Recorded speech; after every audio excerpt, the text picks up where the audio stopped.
Darryl Lindie, welcome to Acquiring Minds. Thank you, Will. Great to be here.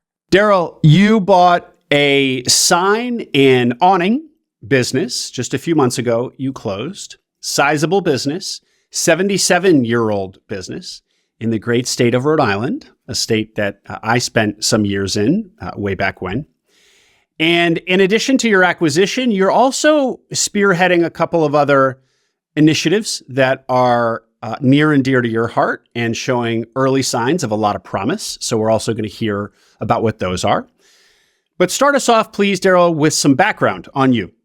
Background. So it starts in 1992. Well, just joking around about that. But no, originally from Maryland, Bowie, Maryland. Went to the Naval Academy for undergrad, graduated 2014, commissioned, spent most of my time on active duty as a Navy supply corps officer. So I was dealing with logistics, procurement.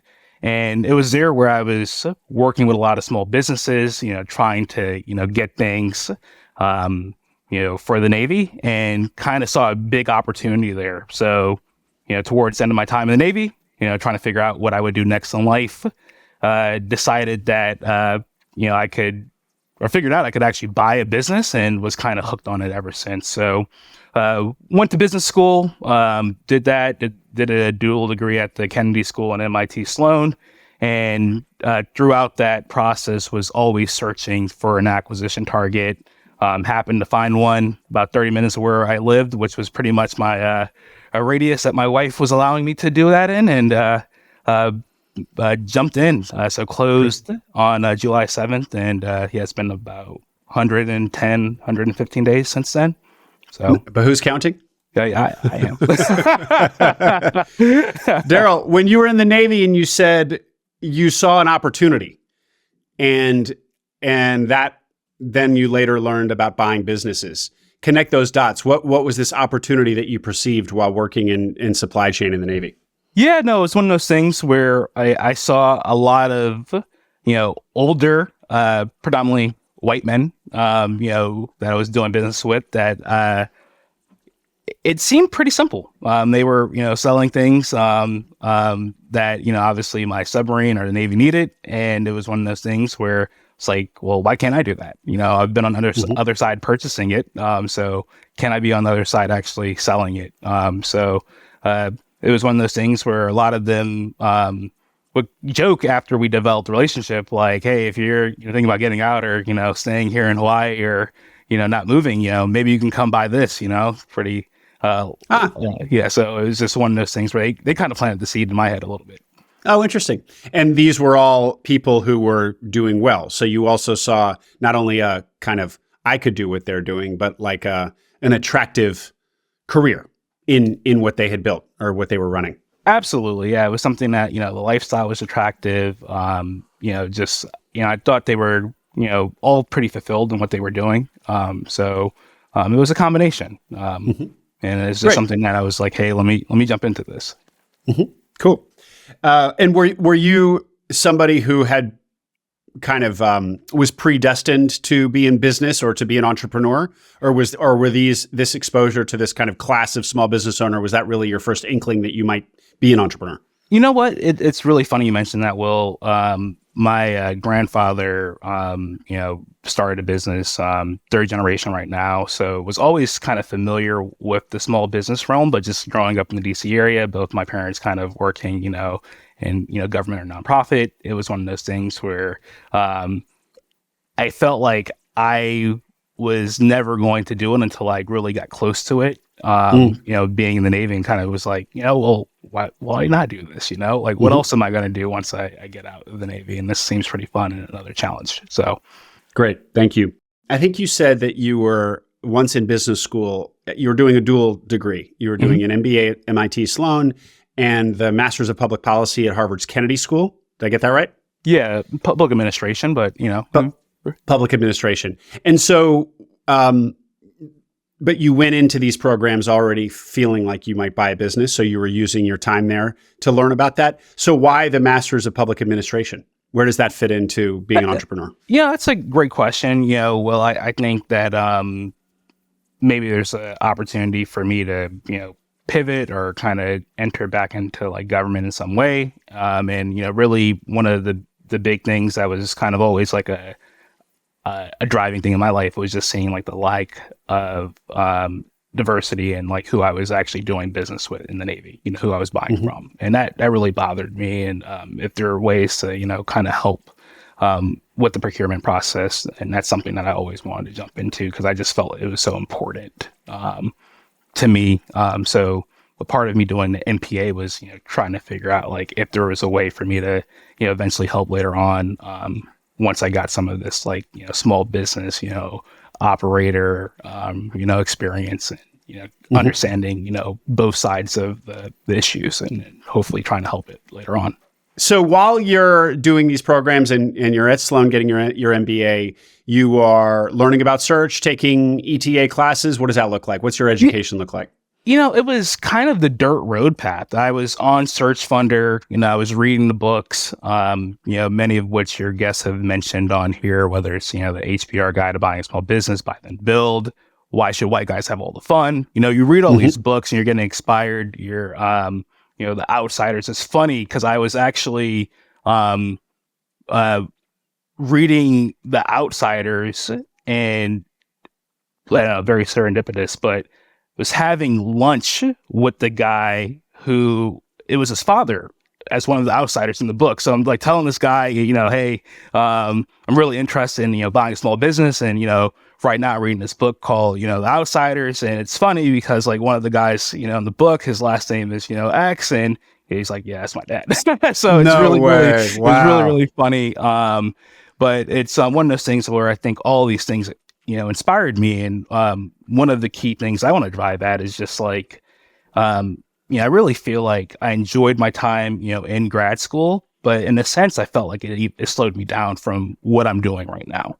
And I don't necessarily know if the experience was like necessary for me to get where I'm at right now, but I'm really happy that I did it. So I think a lot that I learned, whether it was from those books or utilizing the resources that I had in my network, my wife's a CPA. So, a lot of times when I was like doing, initial, DD on anything, I was showing it to her. My father-in-law is a CPA as well too. So, I was kind of, bouncing things off of him, I had other friends, in the network or, from listening to Acquiring Minds who I would, contact and reach out to. And, I got to say too, Will, that this podcast was actually, really helpful to people in my family to listen to episodes and kind of convince them that this was like actually the right path for me. Like, hey, I can actually do this. And so I want to say thank you for that. That's so great to hear. I forgot what the initial question was. I started to ramble, so I'll let you. That's okay. So did I.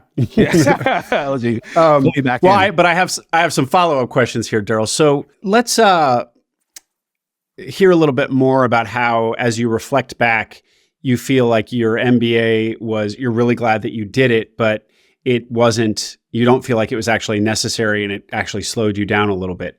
Because, and maybe orient your answer toward this fact that I do have a lot of people who on the pod who have MBAs, and MBAs often from, just sterling schools like your own.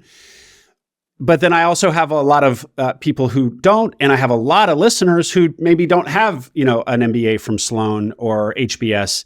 And it's probably intimidating or alienating to feel like, oh, so do I have to have gone to a top 10 business school to do this thing? How do you answer them?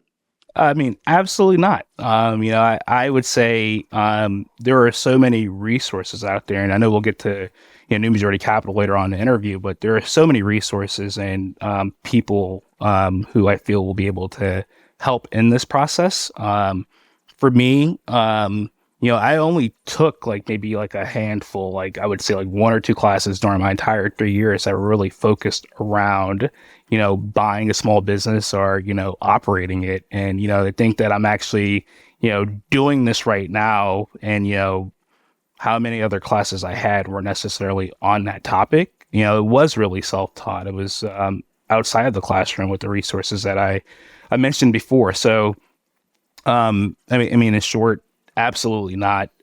Do not feel like you need to do that. If anything, I think that it'll just slow you down and maybe you might be talked out of it, because so many other people are not going that path in business school. I think of my class from Sloan, and there might be one or two other people who are actually like pursuing ETA right now. So,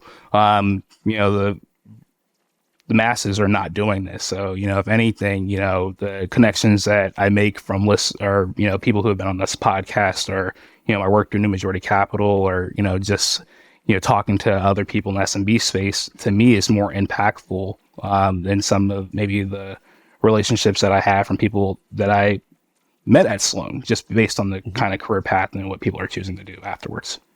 Man, Darryl, that is such a good point that has never occurred to me, because I come at this from what I just said, which is that there are a lot of people from MBA programs who are guests on the pod. And so it feels like from where I'm sitting, so many MBAs are coming into ETA, which I guess, ETA is not a huge space, and they probably are overrepresented. But if you look at it from the other side, as you just articulated, being in one of the business schools, in one of these programs, it's not like, going into investment banking or consulting, everybody's going into ETA. If you're in the business school, it's still, I guess, a tiny sliver of your graduating class that chooses to do this. So from an MBA's perspective, you're still doing something quite unusual, quite adventurous, quite off the beaten path. Fair? Very fair, Will. Yeah. That's so interesting. Value of perspective. Okay, and I also want to circle back on two books. You mentioned 4, Buy Then Build, Harvard Business Review Guide to Buying a Small Business, which I'm looking at here on my desk.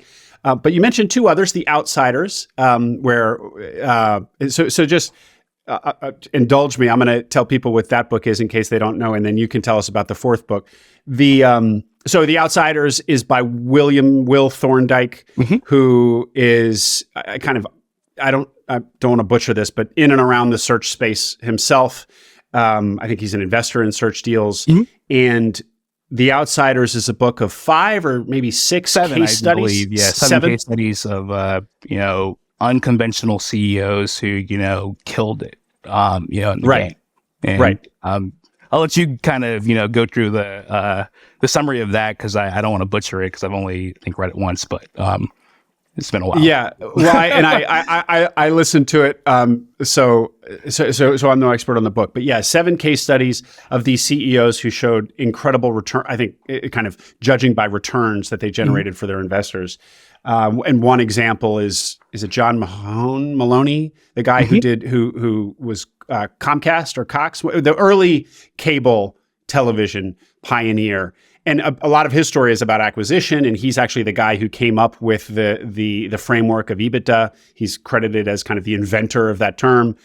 So anyway, it's a case study of these 7 kind of historically overlooked CEOs who just generated incredible returns over long periods of time. It's pretty dense, and they're truly like case studies. So this isn't necessarily like, a nail biter. It's more of like a methodical look at how they did what they did.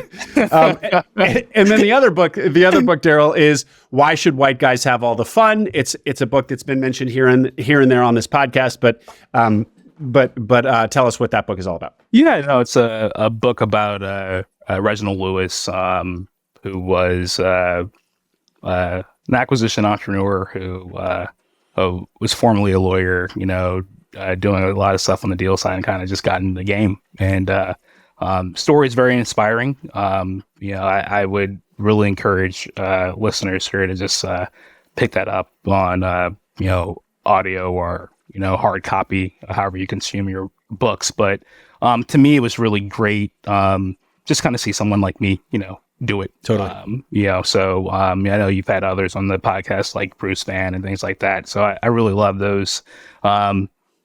People who I would say are, predecessors to me in this game, who are doing it and, are doing it well, and, kind of giving back to others too. So totally. Awesome, man. Yeah. So Why Should White Guys Have All the Fun? Also to note, Reggie Lewis was active in the 80s. So this is an older story, but he was wildly successful. And at a time when, the Black community was much less represented than even today. And he just absolutely crushed it. And that book has been an inspiration for many Black and otherwise. So this isn't just a book for, ambitious African-American people to read. It's a book for all of us. It's really quite an inspiring story.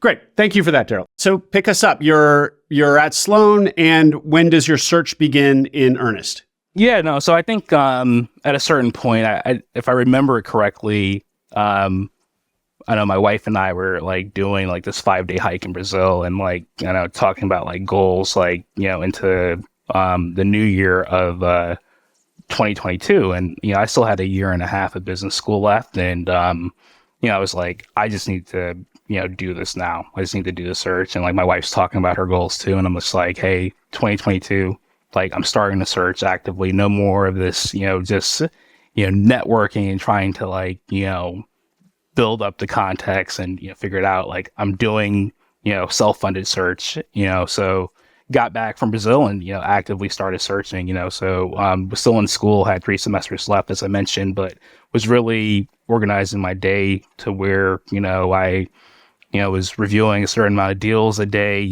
trying to do site visits, plan my schedule around it, and just kind of be consistent.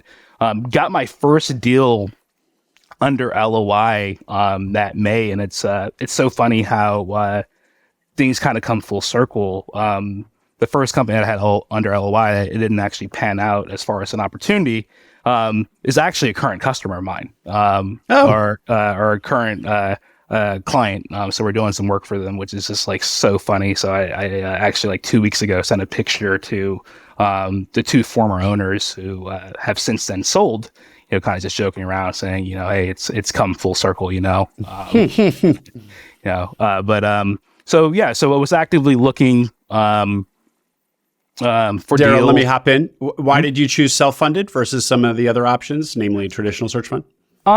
So I guess this is a key point. So was stationed in Newport, Rhode Island, last duty station, and I know you spent some time at Brown. My wife did not want to leave Newport, so we've been here since 2018, and I just knew that Rhode Island was going to be home. So to me, I knew I had a very small geographic radius. Really wanted to find something that was 10 minutes away from where I live, but I landed on something that was 30 minutes away, which I'm super happy about. But I just knew the geographic lack of flexibility that I had was one of those things that led me there. And then also too, with everything from wanting to be the majority owner of the business that I was buying for purposes of just like control and being able to certify my business, whether it's veteran owned or minority owned, all those different things. It kind of led me to the path that doing self-funded was like the only way I could go.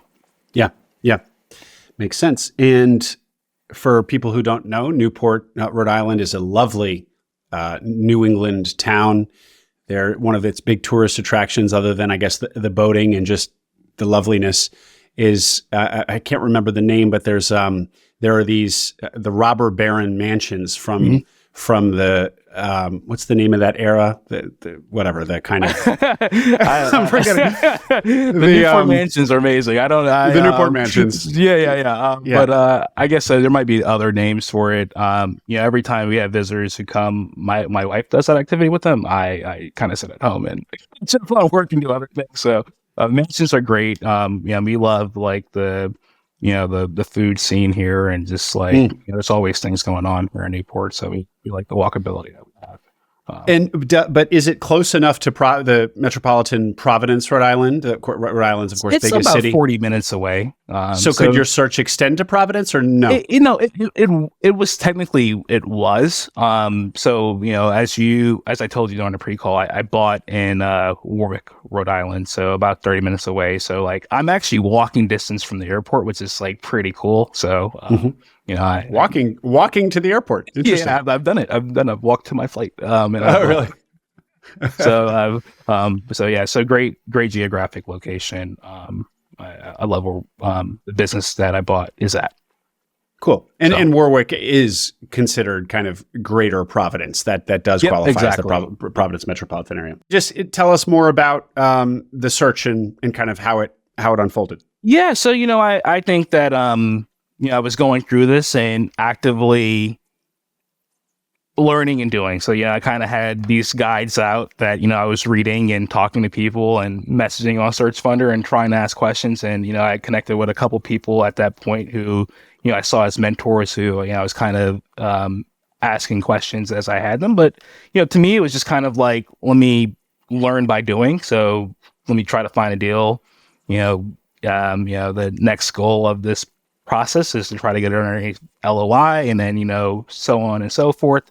So the first deal that I found was for a ship maintenance company, and I really liked that aspect because like I understood the opportunity just based on my time in the Navy. So they were doing ship maintenance. They had a fabrication division that they were making all types of niche things for ships, and then they also had a generator division. They were selling and leasing generators, and got to LOI on that deal. And I think with just how much time I had left in school, and this being like a year out from when I was actually graduating, I kind of had a little bit of cold feet. It was just, there were certain things where even though the company was about 20 minutes away from where I lived, a lot of the work they were doing was, at shipyards, whether it was up in Boston. So it was really not the best geographic fit for me, just based on like how diverse the wide or spread out the work was, excuse me.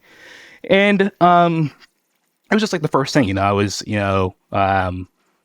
a little bit like, man, wow, like, I said I wanted to do this thing, in January, and here it is, it's May, and I have a deal already, like this is like too soon with everything going on. So, I think after talking to the sellers, and, they had some apprehensions too, just with the way I wanted to structure the deal, that it just made sense that, we kind of went our own ways, and there was no bad blood there. They actually found it strategic in this space to end up acquiring them. But, that showed me so much, whether it was just like dealing with the brokers, drafting, an LOI, being able to put together like initial like structure, like, talking to like the banks and, trying to figure out like financing, where I felt like the learnings from that first one, it's like, it gave me a lot of confidence to say like, hey, okay, cool. When the next one comes,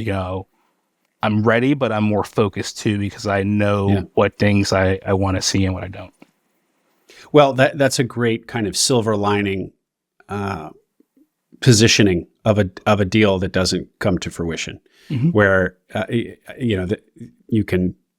just learn a lot going through the process, even if you don't get it across the finish line. Not to say that all the broken-hearted searchers out there who have spent tens of thousands of dollars on a deal that died. I know that that's cold comfort. But there is some value, at least like you experienced to going through the deal process, because you learn a ton at every turn. So yeah, and I think to a point to that too. I think for me at that point, I had no deal costs. It was so early on that like I didn't engage like any lawyers or QOV. Like a lot of the stuff that I was doing was just within my network. But I felt like there was like a big time suck. So I wasn't like, fully happy that this happened. I think about like one of my semesters at school, like I was like, oh man, like I wanted to search. I started searching, but then I missed out on all like the fun, social aspects of school that, it's a big part of, the graduate school experience. So to me, it wasn't, as fun, when I was going through it, but now I look back and I'm like, man, it definitely was a good experience, and glad that I had that first one underneath my belt. Yeah. So you were investing quite a bit of time, even if you weren't putting any money into it yet. Yeah. Okay. So carry on. So at that point, the deal, kind of falls apart and go my separate ways with the sellers. And then it was like, okay, summer's coming. I was hoping to really close on a deal at some point, like during the summertime, so I could just like ease myself into the business and figure out how I was going to finish school. So I kept looking for opportunities. And I think the deal probably broke up maybe in May or so. And, I found the current company that I acquired in June, actually. Found it in June. So it's funny because I found it on Biz Buy Sell, and it was listed as like a niche manufacturer. And from my time spent with that first business that I mentioned, them just having that like fabrication division for the business, I was like, man, this is really what I'm like looking for, like something that, if worse comes to worse, I could always pivot like what I make, whether it's some sort of like DoD application for it. We could always, switch it up. And I, request the SIM after, filling out all the NDA paperwork, and didn't get a SIM. I got like an email from a broker, which there was so much stuff that was like misspelled in this email. I was just like, this is not a real opportunity. Because I think that so far in my search, like it was very somewhat just like systematic as far as what I was getting. So this was like the first opportunity that it didn't look like what I had saw. And I was like, should I really go? But after requesting it, the broker gave me a call and we started talking, and he gave me some more color, and I was like, okay, maybe this is like a really serious opportunity. Let me go and actually like look and explore the business. So I get there, and it's a sign and awning manufacturer, and I go in, and it's funny because I go after hours, probably around like 5:00. All the employees are not there, and I see all of the projects that are currently in production that are in this shop, and I'm like, wow. This is everything that I've seen like in the community, like things out in Newport, things in Providence, like I've seen these like businesses, and I'm like, man, this is amazing, just like signage, like it's, and awnings and things like that. So I really fell in love, I think, with like the opportunity once I actually toured the business. So like one like big, I guess, like lesson or takeaway that I think I had from that experience was just like, man, like if I had just like, kind of threw the opportunity aside just because it wasn't packaged up in this like nice SIM, with, and the, all these, pointed things, that I might have missed this opportunity. It's a great takeaway. I was just looking at Biz Buy Sell, as one does, this week, and came across a teaser that had misspellings in the title, and not to mention in like the actual paragraph describing the business. And I of course my reflex was like, no, next. But then I kind of had, then my logic kicked in, and I remembered the point that you're making now, which is like, maybe there's opportunity here. And precisely because other people are overlooking it for the same reason I was about to overlook it, maybe there's even more opportunity here, sort of thing. I'm just very casually browsing. I wasn't serious about it, but there's actually a parallel in real estate, which you hear people say, which is in a really competitive market, if a listing has bad photos, many home buyers just won't even take a second look. And so, but it may just be that the listing agent wasn't very good, didn't invest in professional photos, and that there could be a real find there. So totally. No, absolutely. So, we go, and, I'm kind of looking at this business, and, I'm seeing all the different, ways it touches like just like the community. And I'm like, man, this is super impressive. Like I was excited. Like I felt like there was like an opportunity there that I like. It just clicked. It was like a different feeling than from when I saw like the first opportunity or other opportunities. It was just a different feeling. So I got the sense that I was like, this is something that I can actually jump in and do. And I don't know, it's like a weird feeling that I guess you can't really describe, but I was like more confident at that point to like actually move forward with the acquisition than I was with other things, even though I had questions around the financials and like the presentation and everything that we'll get into in a second, I assume. But yeah, it was one of those things where I was like, hey, maybe I saw it on like a Tuesday, and I was like, hey, do you mind if my wife comes by, tomorrow or Thursday, and she does like a tour too, so she kind of understands and sees the opportunity. And then, the next step really was trying to get to some sort of deal with the seller. And was it the fact that you saw these awnings and signs under production? You saw that they were the names of local businesses, and you saw that it was kind of by the nature of what it does, it's really kind of enmeshed in the local business community, or was it more that you just kind of thought you saw it and you were like, this seems kind of fun to be in here, or like, I can do this, like it seemed more accessible than like a shipbuilding maintenance business where there's a lot more specialized knowledge, presumably? Yeah, no, I think it's a combination of everything you listed. Like, well, I saw myself like actually being the owner of the business for like the multitude of reasons you just listed. So I think it's powerful, like when you can like visualize something really. I mean, it's, so I think I was able to just like visualize it more for all of those reasons. Okay. So you're excited about it. You want to show you show it to your wife. So then I assume the deal starts, you start moving forward with the deal. Yeah, start moving forward with the deal. It was funny because, so my wife, maybe a day or two later, she got like the same tour that, I did of the business, was able to see a lot of the, same things that I saw, maybe at a later stage of production, that I mentioned to her, like, a day or two prior, and just, understanding, oh man, like I know this business, I know that business, and like, oh man, this is really cool. And we got to the point where, she got the same tour as I, and then we met again, the seller, broker, and I, and kind of talked about like initial like deal, like high level. I had put together something based on the numbers that were presented to me, and kind of like just how I felt, assigning like a 3x multiple to discretionary earnings, and was like, hey, would love to buy the real estate too in the deal, and we could talk about that piece, and tried to get to a deal with the seller. And it was really, that was a little bit more intimidating to me, just because this opportunity, what it was listed at on Biz Buy Sell was a lot higher. And I feel like, if anything, what the broker presented like made it seem like it was worth a lot less. But then when I got and saw the business, I was like, okay, well, there's some like sort of middle ground here between what it was presented as on Biz Buy, or what the seller wanted for it, versus what the broker presented it as, and like me actually, kind of seeing it,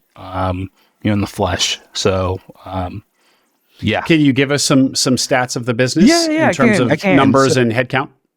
Yeah. So, the 2021 discretionary earnings were right around 645,000.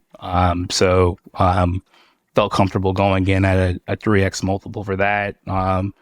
The seller had an appraisal on the real estate done, and one piece of that was going for 1.6. So felt comfortable with that, and kind of was like, hey, if the real estate doesn't appraise for that value, then obviously we would, have to figure out how to make that work. But it did appraise for that, plus more. So felt good about that. It was just that when I get to the point where I'm, making the offer, it was, well, hey, there's this other component of the business, that you should know about. All of our customers don't pay by ACH and a credit card or wire. I'm like, what do you mean? And I guess the listeners here can kind of read through the lines, because I think this is something that is probably pretty common with small businesses, especially ones that have been around for a while. That there's some cash. So it was very difficult for me, kind of as like the former Navy supply officer who got audited and like more by the book, to kind of be presented with this information that and hey, we're a little bit better than we're actually kind of presenting because of this. And it was funny because I don't know how scripted this was, but the owner kind of pulls out a wad of cash, and kind of is showing me that hey, yeah, so. I can't. When you become owner, you will be carrying around giant rolls of hundreds.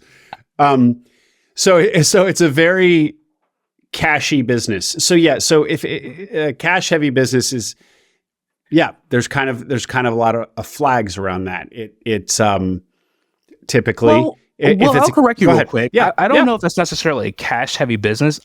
I just, our customer base is very diverse, and some people prefer to pay with cash. But there's a lot of actual cold hard currency flowing in and out of the business, more than you might be used to. Mm-hmm. And so there are a few concerns there. First is that gives a small business owner the opportunity to underreport their income.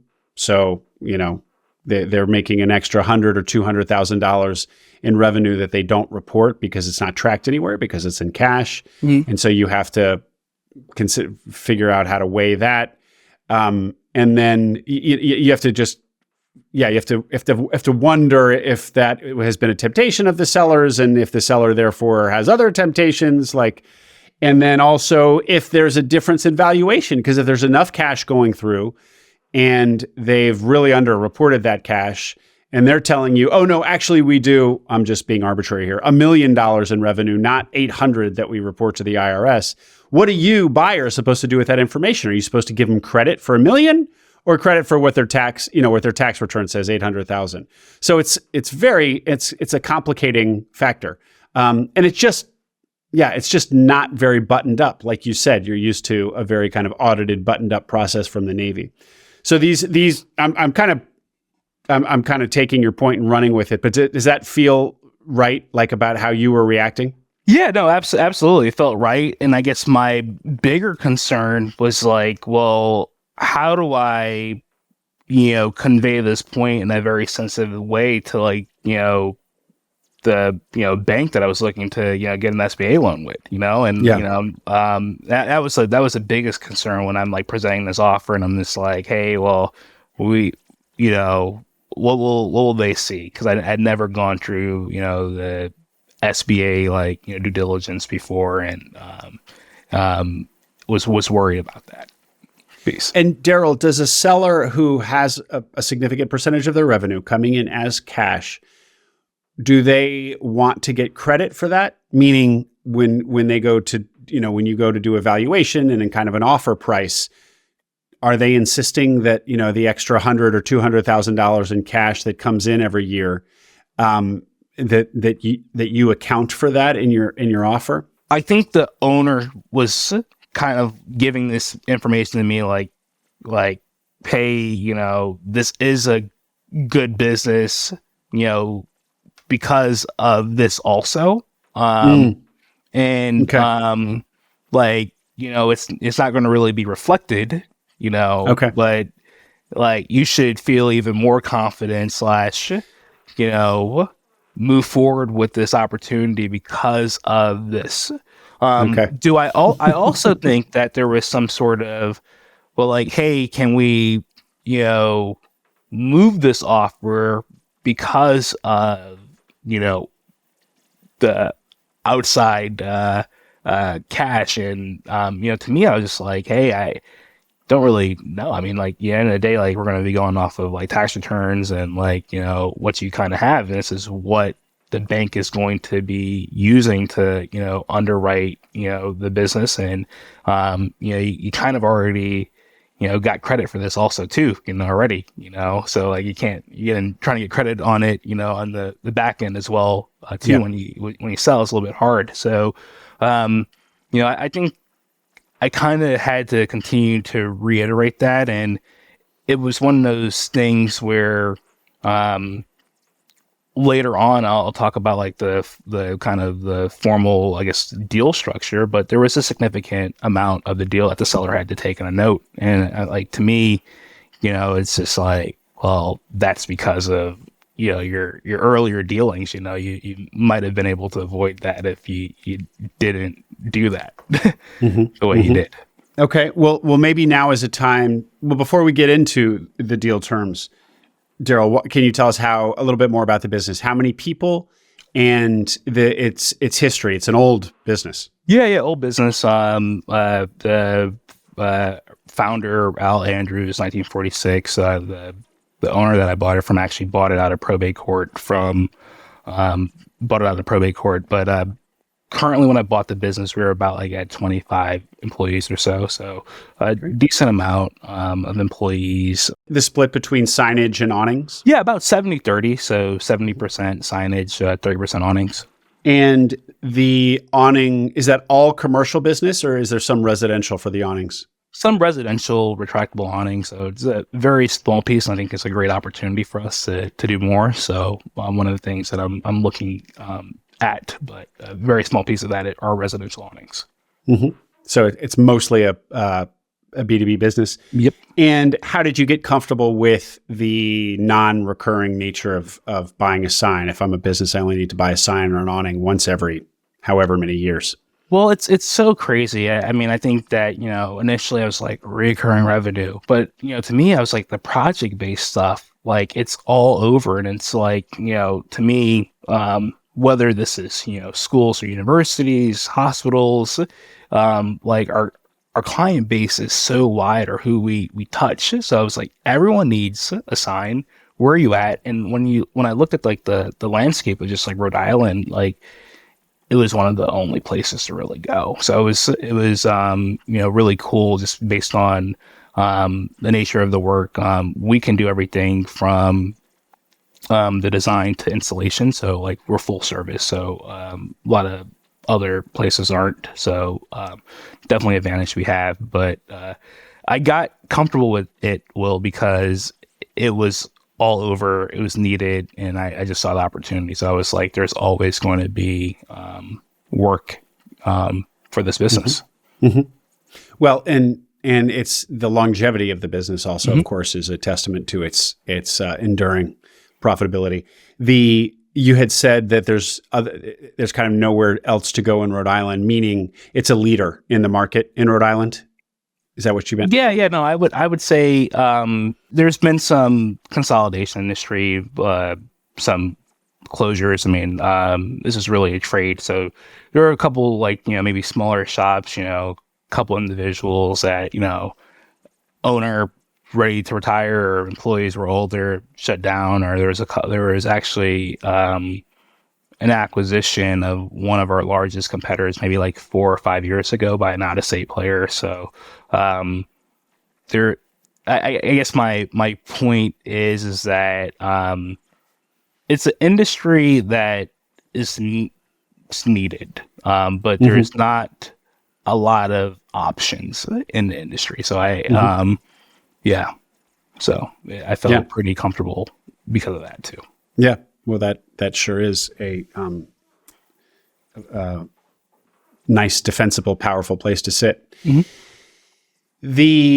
So let's hear about the deal. I definitely, we still got a ways to go in your story, Darryl, and I'm mindful of time, but I want to hear how operating has gone, and of course, I want to get to your other projects as well. So let's get into the terms of the deal, and we'll keep rocking here. Yeah, no. So the deal structure changed up a lot. I at one point I mentioned there was real estate involved, and there's actually another piece of property that was part of the deal that I had to do a conventional loan with. So I had 2 deals going on simultaneously, an SBA 7A loan and then like a conventional loan. But ended up getting to the point where my equity injection for the deal ended up being about like 400 and some K. And then the seller took a note for 530K, and then the rest of it was debt. And so I'm including the working capital that I or I guess post deal, we got working capital obviously, but it was a struggle because initially the way I was structuring the deal, the seller was going to have like part of his note on full standby, and he was 78 years old. So he was just like, I'm not going to do this if, it's going to take me, 18 years or whatever it is to, get fully paid out. So that was one thing that we had to work our way through. But yeah, we did, and his note is over a 5 year note, and over a 5 year period, and it's on standby for 2 years. So that's how we ended up dealing with it. So Great. And so your offer was about 3x on 645K. So that's 1.3, approaching $2 million just for the business, right around 2 million. And then 1.6 for one piece of real estate. And then there actually was another piece of real estate. Yep. And you dealt with those two you said two transactions going on at once. So one was straight real estate purchase, the other the business. And what you just shared with us was all about the business. His $500,000 seller note. Okay.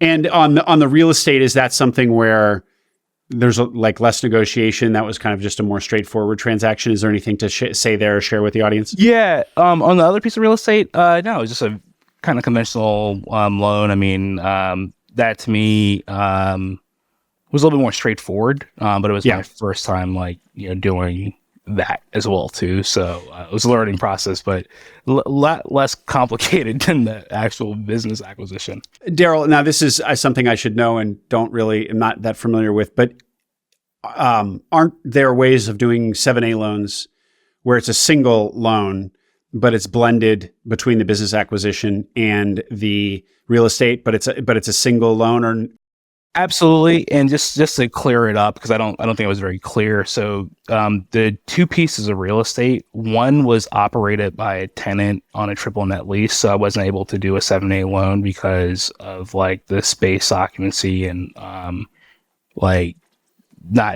it was a separate, parcel land, but it was one of those things where the seller wanted to, kind of completely, tie up or clean up his estate. So he was like, hey, you either buy the business or you buy everything, but I'm not going to just sell you one piece of real estate and then have this other piece of real estate. I was okay with that, and had to figure out how to get a deal done. Wasn't able to use a 7A for that other piece of real estate. So when real estate can be under the umbrella of a 7A loan is when that real estate is part of the business. Exactly. Yeah. Okay. Exactly. I need to be educating myself on how all that works. Okay. Anything more to say about the kind of the colorful nature of this transaction and the acquisition itself, or should we move on to operating? Go ahead. No, I think nothing else other than this deal takes such a long time because of the constant nature of it changing. Initially, the seller and I was on the assumption that I could just buy the real estate in the business, and I think part of this was kind of maybe the seller playing some games or having some seller's remorse, getting into a deal and just hey, I'm still what else am I going to do with my life? 78, should I really be selling? And, I think he was kind of having cold feet, but at the same time too, I wasn't necessarily in a super big rush to close because I wanted to kind of time this up for after I was graduated. So I knew I was graduating in May. So we were both kind of in this hey, we want to make a deal happen, but the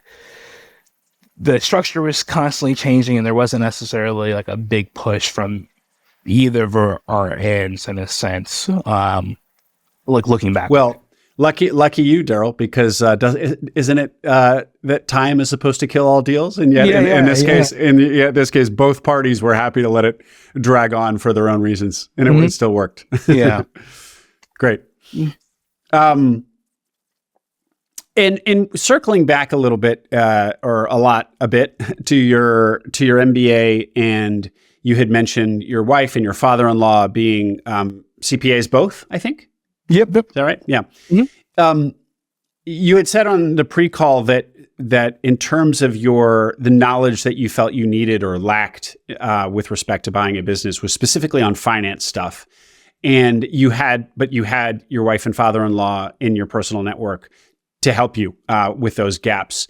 So maybe fill in the gaps there. Were you leaning on them heavily? How much financial acumen do you feel like one needs to do a deal? Well, yeah, I think, even before understanding the finances, I mean, I think you have to understand how the business works, right? The financials is really just telling a story of how like the business works. And I think that for me, one of the things that I should have done a better job with, and I didn't do, is I never went and actually saw operations during like operating hours for the business. I Hmm. would, go in after hours and, spend time with the seller, or maybe spend time like doing surveys in the weekend, like kind of understanding how he was looking to like measure projects or like quote projects. But just understanding like how the business was like working was one thing that I didn't necessarily do. So even to like my wife and father-in-law, in a sense, I would tell them things, but not necessarily having like a full understanding of the business. What I'm telling them, they're not necessarily, fully looking, because they don't necessarily, they're in a sense removed in a sense too. So there were some things that I missed in due diligence. Like one of the things that, I mentioned to you during the pre-call was that the seller, kind of made it a practice to like early invoice projects. So, in a sense, we have this like big awning or a sign job done. Let's say the project maybe had a week or two to complete. I'm just using like a random time frame. He would invoice it in the hope that he would be able to like collect payment for the project simultaneously on delivering the project. Now we know that for whatever reason, there might be a case where, work doesn't go as fast as you think it would, or, maybe you're not able to install the project because of X, Y, and Z, or, whatever act of God happens. And there were a lot of things that were early invoiced, whether it was intentional or malicious, the fact of the matter is it was just early invoiced. So those were things that maybe like, inflated the financials. And those were things too, like at close, because I bought the business, balance sheet clean, where the seller kept receivables, where there were projects that were, early invoiced that he's trying to collect payment on. I'm like, well, hey, it's still in the shop here. Like, I'm still doing work on it. I haven't installed it. Like, hell no, you're not like collecting payment on that. That's like mine, So Hmm. it's stuff like that where I feel that my father-in-law and my wife were able to, look at the numbers and kind of tell me what questions to ask. But like, as Mm. far as understanding like the practice of the business, they missed that, and Hmm. like I missed it too. And I think really, if it would have been someone who would have been able to like, marry all of it together, it would have been better for me to just like know and just have a better grasp on. So a big fan of people doing QOVs and kind of getting, people who are knowledgeable of the space to get in there. Cause at the end of the day, my wife and my father-in-law are, they're auditing like larger, Fortune 500 companies. They're not necessarily doing small business, in Warwick. And you feel like a Q of E, a formal third-party Q of E, would have caught this, or was it you showing up during actual working hours would have caught this, or you would have needed both? It's a combination, right? Okay. I think it's a combination of it. And I think for the end of the day, it's obviously some sort, even bringing in a third party provider, they're somewhat removed in a sense too. So I think it was really on me to have a better understanding of, what the business was. So I could have asked the questions just to, or, you know, told someone like, hey, look into this for me. Great call out, Darryl. All right, let's move into operations here. Talk to us about how the transition went. Just give us that story. Yeah. So transition, I think, day one, we closed on a Friday. Seller's like, hey, you could come in today, but like, actually, let's do this on a Monday. No one at this point had known that I had actually bought the company. So it was kind of like a secret. So, I was like, okay, cool. Well, what time do I show up? He's like, let's do it 7:45. I'll gather all the employees around and you make your introduction as the new owner of the business. So, prepared, a speech to the team, which I thought went pretty well as far as like who I was, why I was buying the company, like what I wanted to do, values, things like that I had. And It went pretty well. I felt like I had people, come up to me and like say congratulations, like, I really felt something when you were, speaking, like, I'm pretty excited about this. And then I would say the transition after day one was definitely not what I expected. Things like the business was owned in a trust by the seller and his wife. And, I found out that, the seller was no longer with his wife, and that the person who was actually doing all the bookkeeping and accounting, he may or may not have been in a relationship with this person. So there were certain things like that where I was like, oh, shoot, now what did I get into? It's always the bookkeeper. Yeah. It's always, I know. It's not like, it couldn't, it wasn't, it was always, so it's, but it was funny to me because what I would do things like we have a third party that we use for like tech services, and they were like, I went over, get on like the network and get email, all that stuff set up on my computer. They're like, well, if you ever terminate someone, you gotta let me know beforehand. And he said it like 4 or 5 times. Like, who do you think I'm going to terminate? I just like, so it was funny because I ended up having to move forward without that bookkeeper. And your MSP, your IT person, predicted that. That's what they were saying between the lines. Okay. Yeah, exactly. So, but the relationship I think got pretty contentious with the seller and I, after a week or so. Or not even a week or so, maybe a couple days into it, just terrible. Because of some of the things that I saw was happening as far as the accounts receivables, and I'm like, hey, you early invoice all this stuff, like why, and it's still here. And then, the fact that there was one point in our agreement that I thought we were pretty clear on where it was customer deposits. The way our industry works is, customer will put down a 50% deposit before any work is commenced on the job. And for whatever reason, whether it's waiting for permits, or, just work to commence. Maybe we're working with a general contractor and like there's somewhere, in this workflow pipeline that we can't necessarily start what we're going to do because we're waiting for them to get to a certain point. There were a lot of projects that the seller had collected deposits for and was not willing to turn over. And, just this being a project-based industry, and I knew we kind of had a moving target as far as, when we were closing, I was like, hey, well, there might be a customer deposit that you collected, but let's say that work is 90% completed. Obviously you use that customer deposit to buy materials, pay, staff to do work. Kind of makes sense for you to keep that deposit, But on the other hand, there was like this category and it was so large, it was hundreds of thousands of dollars that no work had commenced. And I'm just like, this guy has no intention for actually giving me the customer deposit. I was like, this is crazy. So I'm still actually working out all that stuff with the seller right now. It's been pretty painful.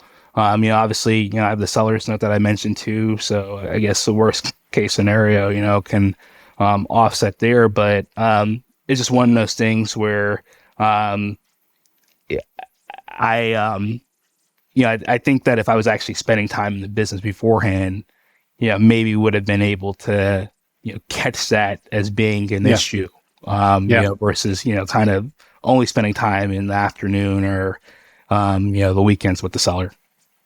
Well, it raises the question, Darryl, if like there's a best practice here, because so many small businesses are project-based, despite the fact that we all want recurring revenue. The reality is that many, many, many small businesses are project-based, and they all must experience this. You as the business buyer, there's 50 streams of work going on, 50 projects going on when you inherit the business, all at various percentages of completion, and like how to account for that. So I wonder if I'm just kind of thinking out loud. I wonder if there's a best practice here, or is it just as simple as kind of catching it initially and going through project by project by project and getting agreement on what percent completion it is, and how much of that money, is, and then kind of splitting the money Yeah, no, commensurately. agreed. Well, I think every situation might be different. I mean, there's projects that we have that might be only, $1,000, but then we have projects in the hundreds of thousands of dollars. So there's definitely a big range here. So, I would say, yeah, I mean, that's a useful activity. But it's always kind of like a moving target depending on like where you're at with closing. So it's also like a very complicated, activity too, because of the timing. Yeah, totally. Yeah. Great point. So, what did you find in terms of the culture of the business? oh man. So I think that was one of the big things I was actually able to like improve on, and like right away. I mean, to me, the culture, it's funny because I'm in the process of doing a rebrand right now, and I'm trying to be able to get like a good grasp of like who we are right now, but in a sense, like when I took over the business, there was a lot of what I would say just like chaos and finger pointing, I think the culture for me was one that was very tense. There wasn't necessarily any like process. It was it was just like not an environment that like I would ever want to work in for like a long period of time. And it was just like crazy that I had like a lot of employees who had been there for a long time. Yeah. And there's some people who, the signage industry, is not that large, who had left and went other places. One of my big things was like, hey, like let's get, good talent or people who used to be here. And for whatever reason, they maybe had like a disagreement with the previous owner or were unhappy of things not necessarily changing. Like, let's figure out like how to get this like good talent, back in. So been pretty successful on that front of bringing some like, key people, whether they're fabricators or people in our department, back in the business, and got a GM in place as well too. But it's the culture was not a very good one. Will and Darryl, what are you doing to so quickly? So as you said, you're 115 days in, so coming up on 4 months. What specifically have you done to make it a more attractive place to work and recruit some of your previous defectors? Recruit some of your defectors. Well, no, I think one, it's been actions, and I mean, I know it sounds corny. Like my day one speech was only like a minute or two long. I mean, I don't necessarily think that people like are really going to listen to that. I guess they'll see the actions. But one thing I do, like I'll have like a lunch every month, for the entire team. We'll bring the team together. It's about like 29 people now, 29, 30 people, and they never had that before. They never, like the previous owner never bought them lunch, and they never were able to like, collectively like talk about like, hey, where are we at with things as far as, our goals and visions, get some input, so small things like that, which I think have been just like super impactful. But I mean, I genuinely just feel like I care well, so like I had, I don't know, small things. I mean, I had, one guy who recently just had surgery for pancreatic cancer. So I was able to grab dinner with him like 2 days ago, and he's still out right now. But I think it's like things like that where like I generally showing you care. Yeah, it's just showing you care and just like being able to like listen and take feedback and just try to implement things that make sense. And I think people appreciate that because I don't know if they were necessarily ever being listened to before. Well, Darryl, I'm struck because you seem pretty relaxed about this, but it doesn't sound like the worst transition. I've heard absolute nightmares. It doesn't sound like yours is like this at all, but that there was some challenges, and you walked into a culture that wasn't super organized or hospitable. But you seem pretty okay with how things are going. Am I reading you right? Yeah, I think you're reading me. I think I'm super optimistic. I mean, like the month of July, I had my daughter, first kid was born like literally like 10 days after I closed the business. Wow. So I was like, this Two timing babies is at once. yeah, no, this timing is like not the greatest, but yeah, no, I feel like I've been punched in the face a couple times during the acquisition, but I'm super duper like energized by the team, the people, like where we're going. So yeah, I mean, I think I'm counting the days because I'm like looking at my 100-day plan and like kind of saying like how many things I haven't gotten done that I want to get done, but I'm just like I am super appreciative of like what we've been able to accomplish so far. So That's great. Congratulations. Well, actually, and also something you've accomplished so far is hiring a GM. So tell us about that a little bit. Listeners are always really eager to understand how they can start working on rather than in the business. What does it look like in your case? Yeah, my case, it fell into my lap. It's one of those things where, I think, kind of just like being able to like listen and get input. And I felt like one of my big gaps with the acquisition, especially since, I have this contentious relationship with the seller, was just like knowledge of the industry. Like at one point, we were, I bought the business and like the owner, like maybe in the first like day or two is going over like an awning job with me and was talking about a valance. I'm like Googling, I'm like, what the hell is a valance? So like, it's one of those things where I'm like learning about the industry. And, I feel that, it was key for me to have someone who was able to provide, a little bit more of like the technical expertise and like kind of covered down in several facets of the business. So it's funny because it was happenstance. It was dealing with suppliers, who kind of come in and want to introduce themselves as they know the business was sold. And one of the suppliers who came in to introduce himself ended up being someone who was just like, hey, if there's ever, if you ever saw like, a need or, have like an operations guy or like a GM, like, I would be pretty interested in that. And I kind of kept it in the back of my head, and continue to develop a relationship, with this, supplier and just like kind of, get to know like who he was and like, understand like, what he brought to the table and like get feedback from others on, whether he would be a good addition to the team. And, he's been on board for a little bit over a month now, and it's been absolutely great. I'm at home right now. I'm going to go in after we're done with this interview, but it's definitely good to have some added flexibility. And I think too, one thing I didn't mention, Will, was that my father actually retired from his job, and he's been up here, helping me out in the business too. Sometimes working with family, there's definitely frustrations, and I think like sometimes I'm like, oh man, it's like my dad like actually like trying to help me, or is he trying to like hurt me? Like what is he trying to do? But he genuinely has my best interests in mind, and it's been good to have like good people around me trying to help accomplish the mission. I love that, man. I love that your dad's helping you in the business.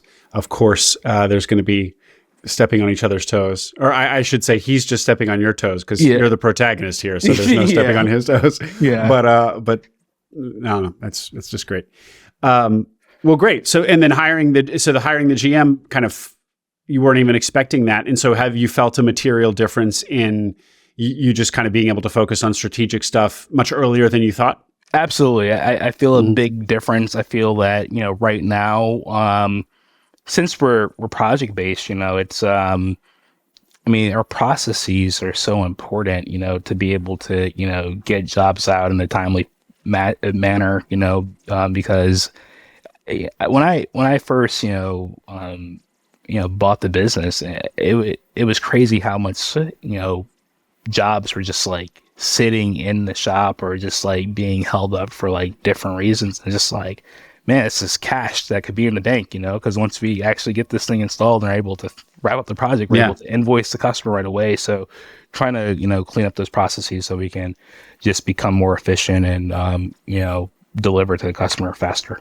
So I felt a huge difference since he's been on board. Darryl, stepping back a little bit just to reflect on now being a small business owner, I want to ask you two related questions. As context, running a small business is difficult, is hard. Some people are very overwhelmed by it, even if they know it's going to be hard. Once they actually get into it, they it's harder than they thought it would be. How hard do you think it is in your experience so far?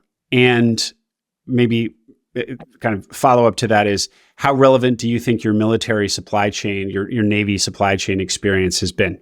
Yeah, no, I think the first question, how hard has it been? How hard did I think it was going to be?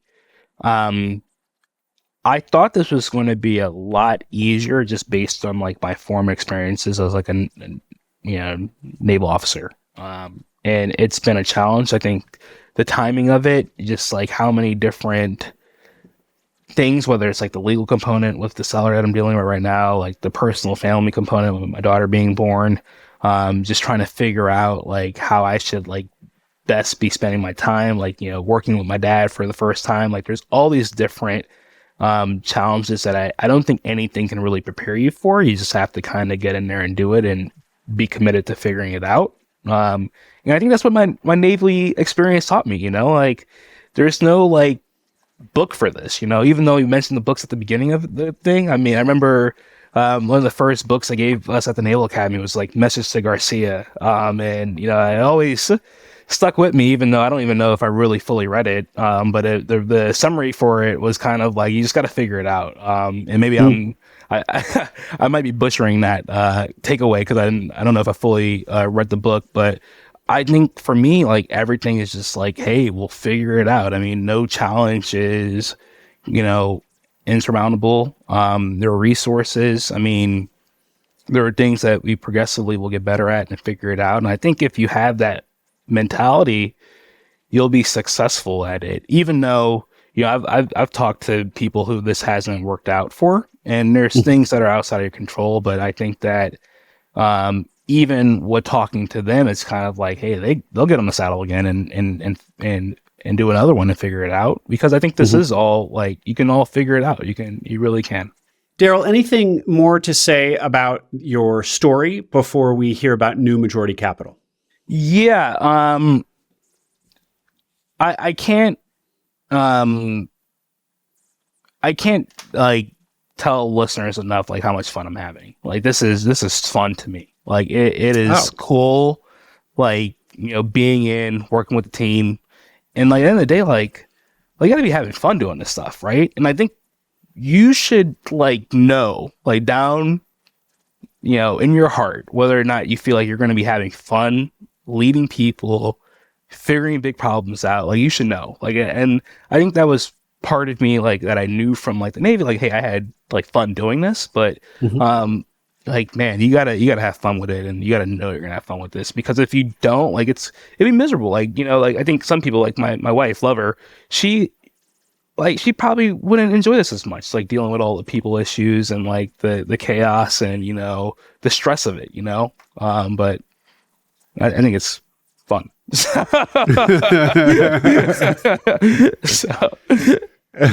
A glutton for pain. No, not. I don't think that's what it is, Darryl. I think we just all have different things that we gravitate to, and your point is that this has a very distinct character to run a small business, and you got to really look deep to make sure that the character of what this is compatible with what you like and how you like to spend your time. Mm-hmm. Absolutely. So tell us, Darryl, about New Majority Capital. Yeah, no, Will, this is, I think the other like side of me is like, hey, I'm living this, but I also want to create a framework for other people to do this. I think it's so important for us to get more, I don't know if I necessarily want to use the word, underrepresented, but maybe like non-traditional people who are in the space. I think about like the other business owners I've interacted with, whether or not they've been in the Navy, are, currently, with this acquisition, and they don't look like me. It's crazy. Like in Rhode Island right now, I think there are like 168 like business owners with employees who are Black, and I think like that's like a crazy number or stat for me. Like, and that shouldn't be that way. So, with New Majority Capital, our goal is to, increase the number of women and BIPOC entrepreneurs through small business acquisitions. And we have a for-profit entity, we have a foundation. I'll start with our foundation. Our foundation, we run a 10-week course to help entrepreneurs from A to Z to go through this process of buying a small business. And I think the beauty of it is that the course created with some Babson faculty and my co-founders who have co-founders who have acquired as well. Like, this is like through our experiences, like, hey, like, what do you need to know? Like, how do you get there? And we ran our first inaugural cohort in Providence. We had 3 entrepreneurs in the cohort who've successfully acquired since. We have a cohort right now that we're running down in Atlanta that just started back in September. So hoping to get more of these acquisitions, going, people who are able to like help others. And then on the for-profit side, raising a fund to be able to finance these acquisitions. I mean, I was very fortunate in my acquisition to be able to use the VA home loan and then take out equity from my house and use that as, the injection to, do a deal. But so many people are not fortunate. And, I think about it and I'm like, hey, man, like this seller would have had an issue trying to sell a business. Because it's hard. I mean, it's hard for multiple people to be able to source capital. So, why not make this a win-win, help, business owners who are looking to transition their business, do it to a new generation of entrepreneurs who are ready to take it on. And that's kind of like the entire goal of what we're doing. So super jazzed up. I feel like it's like the other side of me because I, being an operator and, owner, all the lessons learned and things like that, I'm channeling in it and like trying to bring it back to like the majority capital so we can just improve this for the people after us. That's just so cool, Darryl. And so a couple follow-ups there. So in your first cohort, Providence, you've actually had 3 acquisitions come out of that. Mm-hmm. That's great. I mean, that's really that's kind of the KP. Yeah. 3 of 29. 3 of 29. So over 10%. And that's just, of course, maybe some other of those we'll get across the finish line later. Absolutely. Yeah, that's phenomenal.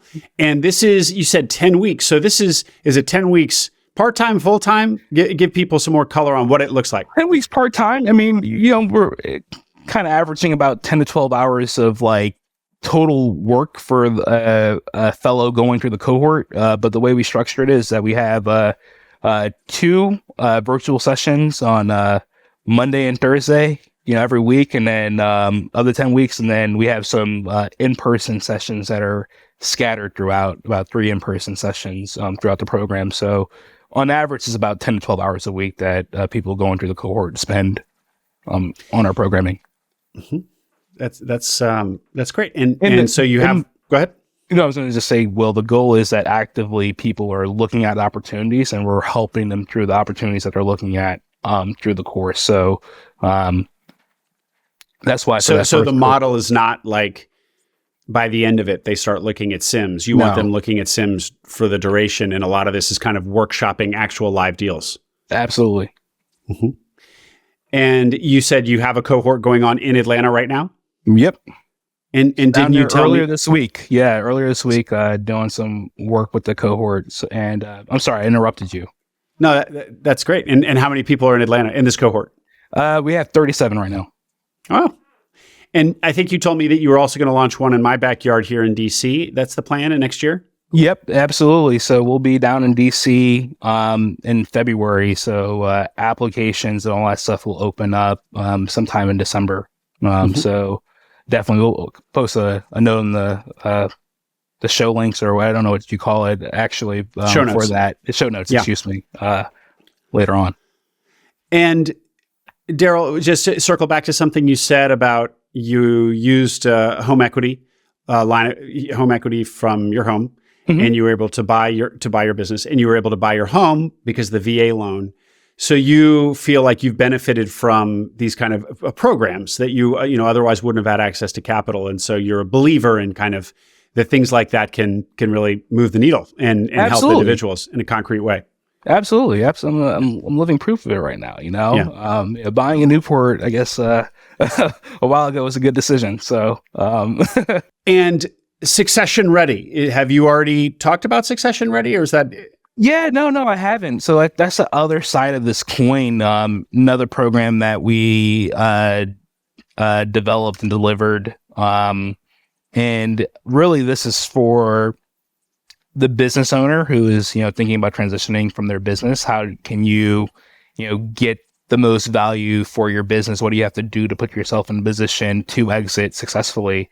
So that's been great. We ran a cohort of that back in Providence last fall. Had about 21 business owners who were in that cohort.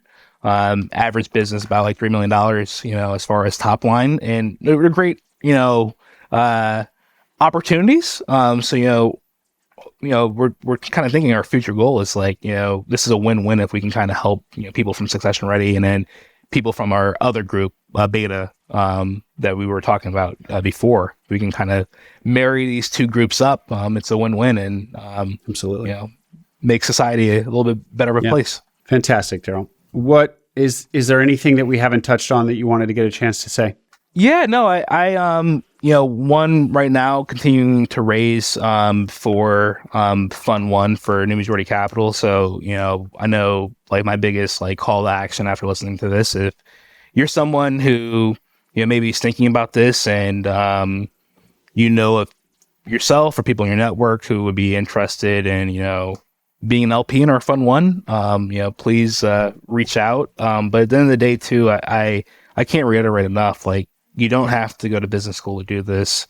But like, please kind of believe in your heart that it's like the right thing for you to do, because it's so tough. If it's not, so, and it's fun if it is. And a lot of resources and people that will help you out. And I'm one of them, so don't hesitate to reach out. And on that point, Darryl, what's the best way to do that?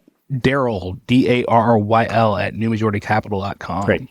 I'll also link to your LinkedIn in the show notes. Do you check LinkedIn? I know that's how we first connected, so I guess you do. Yeah, no, I do. I do check on LinkedIn. Great. So you can hit me on LinkedIn. On no other social media though. You won't find me on Instagram or Twitter or anything like that. Okay. So Darryl Lindie, this has been great. Thank you very much for coming on, sharing the story, being transparent, telling us about not only your business acquisition, but your other projects, New Majority Capital, chief among them, which sounds like it's something that has the potential to have a whole lot of impact.